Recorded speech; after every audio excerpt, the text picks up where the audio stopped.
In this video, we're going to talk about how to draw the graph of f prime of x if we're given the graph of f of x. So in other words, instead of being given a formula for f of x, what if we're just given the graph of f? How could we draw the graph of f prime, the derivative function? So I've drawn the graph of a function f here, and we want to draw f prime. So how do we do that? Well, we're going to pick a particular input here. Let's say negative 3.5.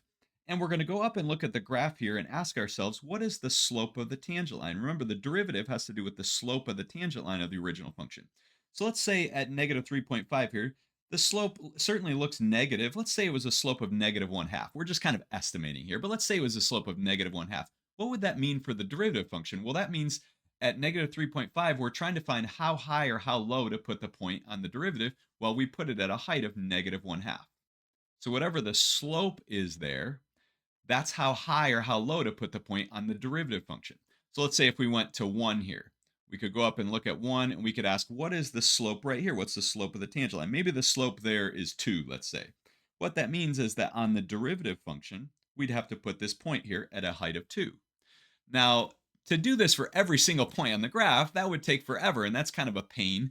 And we're, anyways, just kind of estimating. And so we're just trying to sketch the graph of f prime.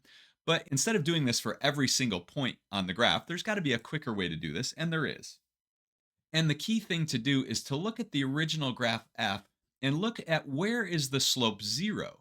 Well, notice at negative 4 here, it looks like the slope is 0. So that is going to be an x-intercept of the graph of our derivative, right? The slope of the tangent line is 0. So how high or how low do we put the point? We put it at a height of 0. Same thing here. It looks at negative 1, looks like the slope is 0 there. So that's going to be an x-intercept. The slope here is 0. The slope there looks like we're kind of going down and then it levels off, and maybe there's a point there where the slope is 0, let's say at 4. And then we go down further, it looks like another point here. It looks like we have a total of 1, 2, 3, 4, 5 points where the slope is 0. Now notice that any point between negative 4 and negative 1, the slope of the tangent line would be negative. Now it'd just be a little bit negative here, like negative 1 half right there. It's a little steeper negative there, maybe a slope of negative 1 point something right here. So our graph is actually going to be below the x-axis because at every point, the slope of the tangent line is negative. So our graph is going to be down here. Now notice between negative 1 and 2, at every point, the slope is positive. Now, when we're just to the right of negative 1, right here, it's barely positive. So we're just going to be barely above. Now, over here, it's a little steeper, so we're going to be higher. Now, when we're getting close to 2, it's just barely a positive slope. Okay, at 2, it's the slope of 0. So we're just going to be barely above the x-axis. The graph's going to look like this.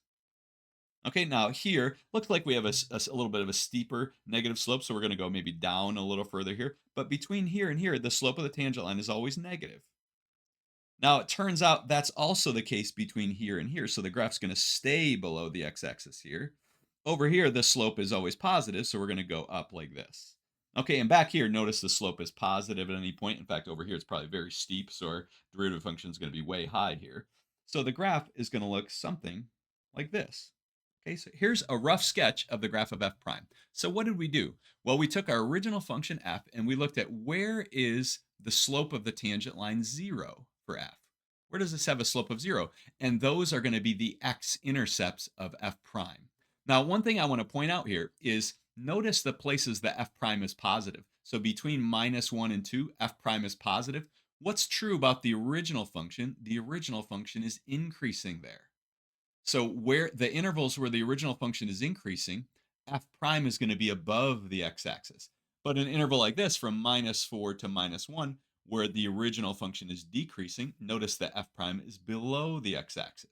Notice it's decreasing here, it's below the x-axis. Now it's a slope of 0 there, so we have to go back up to the x-axis, but then it's decreasing again, so we're below the x-axis. Now over here it's increasing, so we're above, and actually over here the function's increasing. And so notice we're above here as well. So that's how you graph f prime if you're given the graph of f. Now, again, this is just a rough sketch of the graph of f prime. If you wanted to do this perfectly, well, you'd probably need to use a graphing calculator or something like that. But this just gives you an idea of how to graph f prime. Now, another question you could ask is, what is the derivative of f prime? What is f double prime going to look like? And we could draw in the graph of f double prime and actually do that. Now, this is going to get a little bit cluttered here, but I've actually drawn the graph of f double prime here. Notice what's true about f double prime. Well, you could draw that graph of f double prime based on the graph of f prime, doing the same process that we just did. But one of the things that you'll notice about f double prime is that where f double prime is positive between these 2 points, the original function is concave up. And where f double prime is negative, where it's below the x-axis, the original function is concave down. So it's concave down here. And so we're below the x-axis. Notice that between here and here, it's concave down, so we're below the x-axis. And so where the original function is increasing or decreasing, that tells you where f prime is positive or negative, where it's above or below the x-axis.